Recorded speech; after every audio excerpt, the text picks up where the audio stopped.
बिस्मिल्लाहिर्रहमानिर्रहीम। अस्सलाम वालेकुम।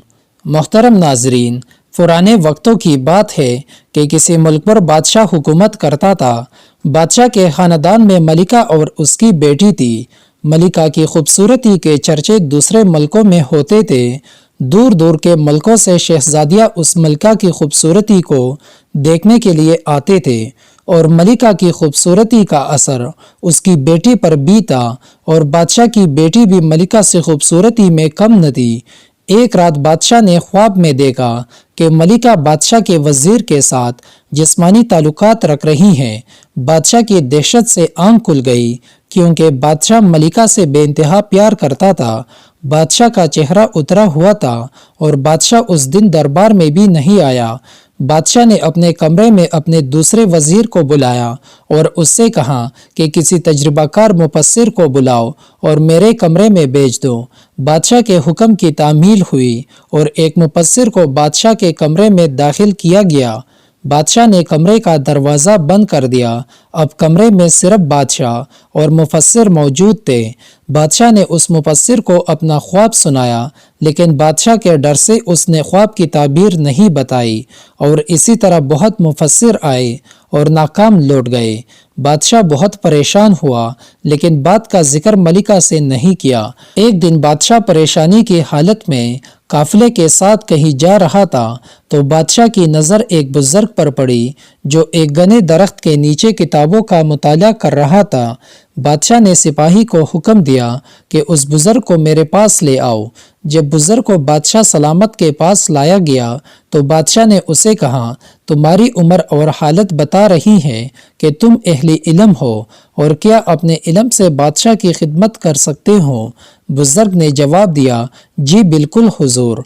बादशाह उस बुजुर्ग को लेकर महल पहुंचा और उसे सारी सूरत हाल से आगाह किया। उस बुजुर्ग ने कुछ देर सोचने के बाद बादशाह से कहा कि बादशाह सलामत, आपका वो वजीर मलिका के हुस्न पर आशिक हो गया है और मलिका के साथ हम बिस्तरी करना चाहता है, लेकिन इसका जिक्र उसने अभी तक किसी से नहीं किया, लेकिन वो ये काम बहुत जल्द करना चाहता है।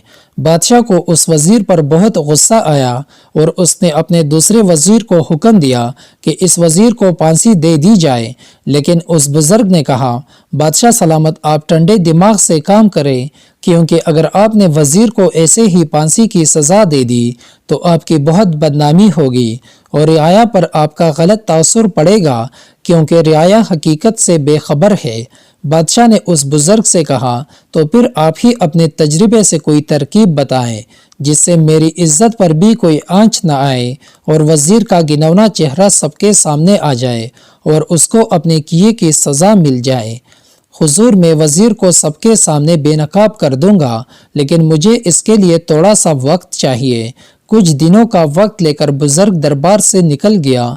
एक दिन वही बुजुर्ग उसी दरख्त के नीचे किताबें अपनी गोद में रख के सोच रहा था कि आखिर इस वजीर को कैसे गलत साबित करूं और बादशाह की इज्जत पर भी कोई आंच न आए। बुजुर्ग सोच ही रहा था कि अचानक एक खूबसूरत तोता उसी दरख्त की टहनी पर आ बैठा।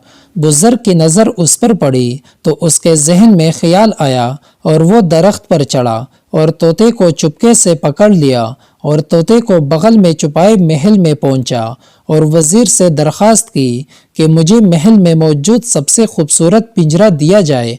वजीर भी उस बुजुर्ग को जानता था, इसलिए उसने महल का सबसे खूबसूरत पिंजरा उस बुजुर्ग को दिया। दरबार लगा हुआ था और बादशाह सलामत लोगों के मसाइल हल कर रहा था।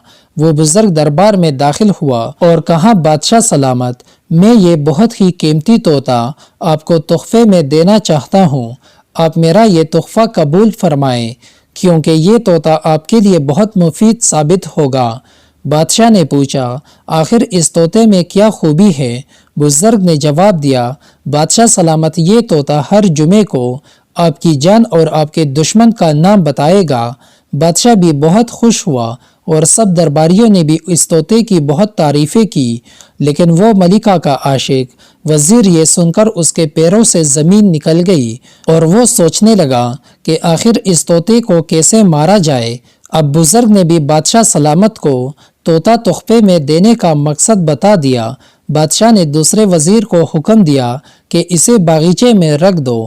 اس کے بعد بادشاہ بزرگ اور چند سپاہی کھڑکی سے اس طوطے پر نظریں جمائے بیٹھ گئے۔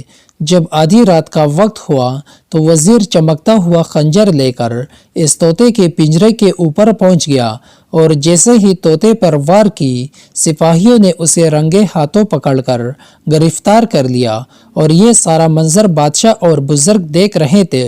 اور بزرگ نے بادشاہ کو بتایا کہ وزیر ڈر گیا تھا کہ کہیں یہ طوطا جمعہ کے دن اس کا نام نہ لے، کیونکہ یہ ملکہ کی عزت کا دشمن ہو گیا تھا، لیکن حقیقت میں یہ طوطا ایک عام طوطا ہے، میں نے یہ صرف ایک چال چلی تھی۔